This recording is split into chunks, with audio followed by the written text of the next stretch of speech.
இந்த செய்தியை மட்டும் தெரிஞ்சுக்கிட்டோம்னு வச்சுக்கோங்களேன், நம்ம லைஃப் எங்கேயோ போயிருங்க.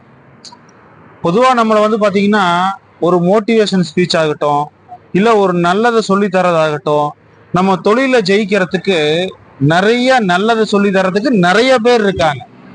ஆனா ஒரு துறை சார்ந்தோ இல்ல எதிரியாவது நம்ம ஒரு வேலை தோல்வி என்பது சகஜம்தான்.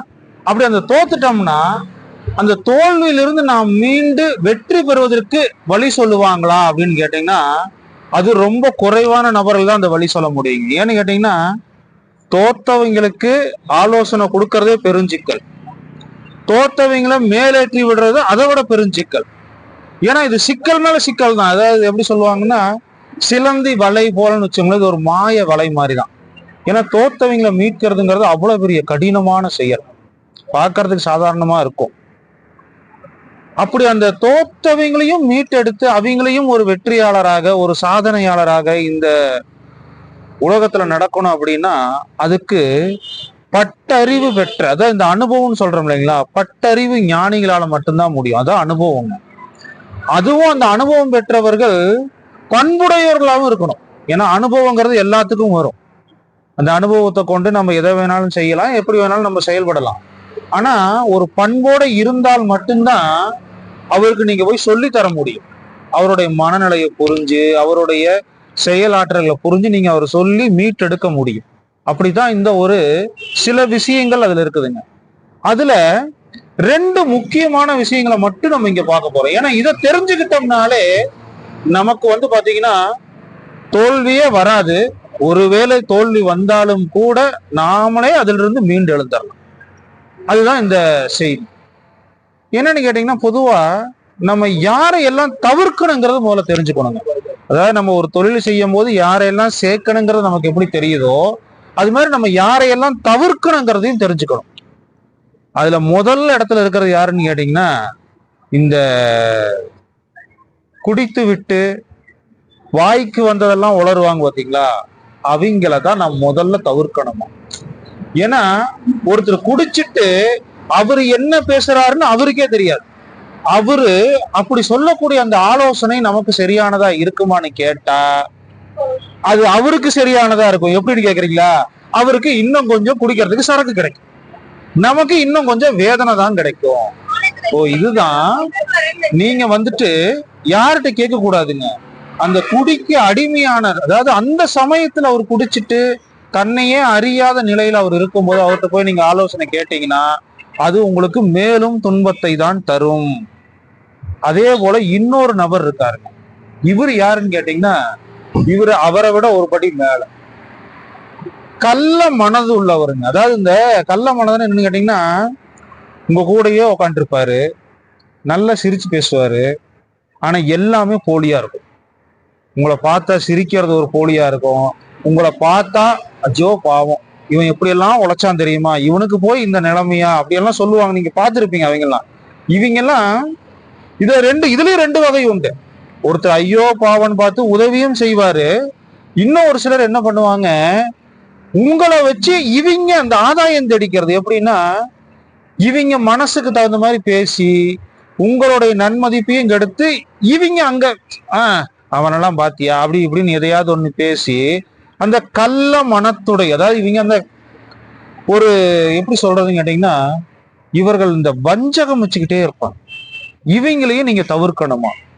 இவங்களெல்லாம் நீங்க தவிர்த்துட்டாலும் கூட நல்லது. ஒருவேளை இவங்களெல்லாம் நீங்க தவிர்க்கலைன்னா என்ன ஆகும் அப்படின்னு கேட்டீங்கன்னா ஏற்கனவே நீங்க துன்பத்துல இருக்கிறீங்க. எல்லாம் தோத்து இருக்கிற பணம் போய், பொருள் போய், மதிப்பு போய், மரியாதை போய், எந்த துறையிலயா நமக்கு ஒரு வாய்ப்பு கிடைக்காதான்னு நம்ம ஏங்கிட்டு இருக்கிறோம். அந்த சமயத்துல நீங்க இந்த மாதிரி நபர்கள்லாம் உங்க கூட வச்சுக்கிட்டே இருந்தீங்கன்னு வச்சுக்கோங்களேன், கட் பண்ணி விடாம. இந்த மாதிரி நண்பர்களாகட்டும் உறவுகளாகட்டும் யாரா வேணாலும் ஆகட்டும், இதுதான் தீ சொல்லுங்கிறது. பொதுவா நம்ம இங்கதான் தெரிஞ்சுக்கோணுங்க. தீ சொல்லுக்கும் நல்ல சொல்லுக்கும் வித்தியாசம் என்ன தெரியுங்களா? எல்லா சொல்லும் பொருளுடைத்தனவே. ஆனா நல்ல சொல்ல எங்க எப்படி பேசணும்னு தெரிஞ்சு பேசினா மட்டும்தான் அது பொருள். இல்லைன்னா அது உங்களுக்கு துன்பத்தை தான் கொடுத்துரும். அதுதான் இங்க நீங்க நல்ல நண்பர்களை கூட வச்சுக்கிட்டு தீய நண்பரையும் கூட வச்சுக்கிட்டு இருந்தீங்கன்னா நல்லா இருக்காது. அப்ப தீய நண்பர்களை கட் பண்ணி உடலைன்னா என்ன ஆகும்னா ஒரு பாதையில நீங்க போறீங்க, அந்த பாதை நிறைய முற்களா இருக்குது.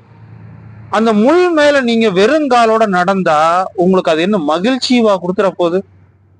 நீங்க அடுத்த 1 மணி நேரத்துல ஆஸ்பத்திரியில தான் இருப்பீங்க. ஏன்னா அவ்வளவு காயமாயிருக்கும் முள் குத்தி.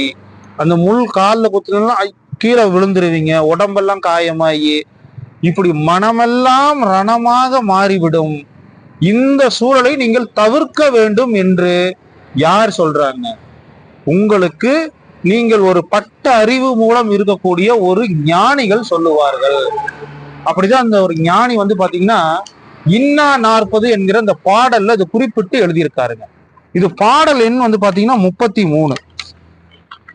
இங்க ஒரு சொல்லக்கூடிய கருத்தே தாங்க, தோற்பது என்பது வேறு, தோற்று போயே இருப்பது என்பது வேறு. நம்ம தோக்கிறதுங்கிறது சகஜங்க, ஆனா அந்த தோல்வியிலிருந்து மீண்டு வராத ஒரு நிலை இருக்குது பாருங்க, அது வேறு. இந்த மாதிரி மாறுபட்டு அவர் காட்டுகிறார்.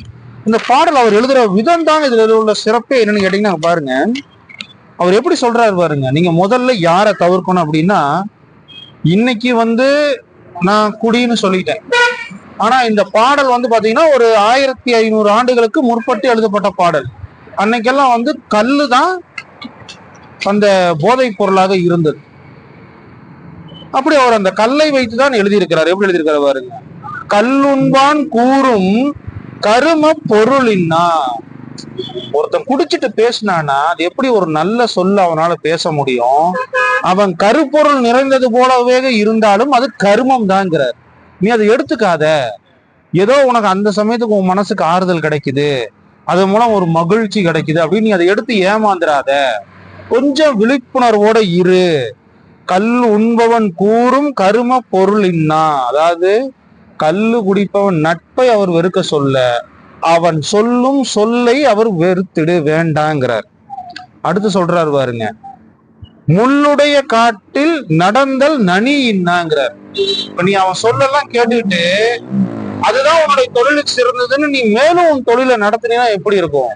முள்ளு காட்டுக்குள்ள நீ பயணிச்சது போலதான் இருக்கும் அப்படிங்கிறார். இது எல்லாத்துக்கும் மேல இன்னொரு வரி சொல்றாரு பாருங்க, வெள்ளம் படுமா கொலையின்னா வாங்கினா. இப்படி நீ உன்னை வந்து அந்த தீய நபர்கள் நீ தவிர்க்கல அப்படின்னா, ஒரு சுழல் வெள்ளம் இருக்குது பாத்தீங்களா? அதாவது இந்த ஆற்றுப்படுகையில எல்லாம் பாத்தீங்கன்னா உங்களுக்கு தெரியும் சுழல் வெள்ளம் அப்படிம்பாங்க. அந்த சுழல் வெள்ளம் நீங்க தூரத்துல இருந்து பார்த்தாலே அந்த சுழல் வெள்ளம்னு தெரியும். உங்களுக்கு தெரிஞ்சு நீங்க என்ன பண்ணுவீங்க? நான் யாருன்னு தெரியுமான்னு காட்டுறதுக்கு அந்த சுழல் வெள்ளத்துல வேணும்னே போய் உங்களை நீங்களே போய் சிக்க வச்சுக்குவீங்க. அப்படி சிக்க வச்சுக்கிட்டு என்ன சொல்லுவீங்களாமா, சுழல் வெள்ளம் என்னை இழுத்துட்டு போச்சுன்னு நீங்க சொல்லுவீங்க. ஆனா அது அப்படி சொல்லக்கூடாதுங்களாமா, உங்களை நீங்களே கொலை செய்து கொள்கிறீர்கள். சுழல் வெள்ளத்துக்குள்ள போய் நிக்க சொன்னது யாரு? உங்க மனசுதான். அங்க ஆபத்து இருக்குன்னு தெரியுது, இவ்வளவு நற்காரியங்கள் செய்யணும்னு சொல்லியாச்சு. இதெல்லாம் கேட்டுட்டு இங்க இவர் எப்படி பொறுத்துறாரு, தீயவனுடைய சொல்ல கேட்டுட்டு நீ அதை உன்னுடைய தொழிலுக்குள்ள மேலும் கொண்டு போய் கொஞ்சம் கொஞ்சம் இருக்கிற நல்ல நபர்களையும் வெளியெடு தள்ளி விட்டுட்டு நீ இன்னும் மீளவே முடியாத அகல பாதாளத்துக்குள் விழுந்து விடாதே அப்படிங்கிறாரு. அதான், உன்னை நீயே கொலை செய்து கொள்ளாதே, அந்த கொலையும் நீ விலை கொடுத்து வாங்கியதுதான் பொருளாகும். ஆக நீ உன்னை வந்து அந்த இடத்துல இருந்து மீட்டு எடுத்துக்கொள், கவனமாக இரு அப்படிங்கிறார். 4வது ஒரு வரி சொல்றாரு, இதுதான் ரொம்பவும் நம்ம கவனிக்க வேண்டிய விஷயம். கள்ள மனத்தார் தொடர்புங்கிறாரு. இது என்ன பொருள் புரியுது அப்படின்னு பாத்தீங்கன்னா, குடிகாரனும் சரி, மனசுல ஒண்ணு வச்சுட்டு வெளியே ஒண்ணு பேசுறவனும் சரி, 2 பேரும் ஒரே ரகம்தான். 2 பேர்த்தையும் பிரிச்சு பார்க்க தேவையில்லை, 2 பேர்த்தையும் ஒதுக்கி விடு. மேலும் அவர் இதுல இருந்து சொல்லக்கூடிய செய்தி என்னன்னா, இது போல் உனக்கு தீயதை மட்டுமே சொல்லக்கூடிய நபர்களிடமிருந்து விலகி இரு, நல்லவர்களிடம் சேர்ந்து இரு, உன் வாழ்வு செம்மையாகும். வீழ்ந்தவனும் வெற்றி பெறுவான், வெற்றி பெற்றவன் வீழவே மாட்டான் என்கின்ற கருத்தை தான் இது சொல்கிறது. ஆக நாமும் இது போன்ற நல்ல நண்பர்களோடு இணைந்து பயணிப்போம். நமது தொழில்களிலும் நமது லட்சியங்களிலும் நமக்கான இலக்கை மென்மேலும் வெற்றி பெறுவோம் என்று சொல்லி எங்கள் சேனலை நீங்கள் சப்ஸ்கிரைபர் செய்து கொள்ளுங்கள். இது போன்ற பதிவுகளை கேட்பதற்கு உங்கள் தோழர்களுக்கும் பகிர்ந்து கொடுங்கள். உங்கள் பொன்னான கருத்தையும் தாருங்கள். நன்றி, வணக்கம். மீண்டும் சந்திப்போம்.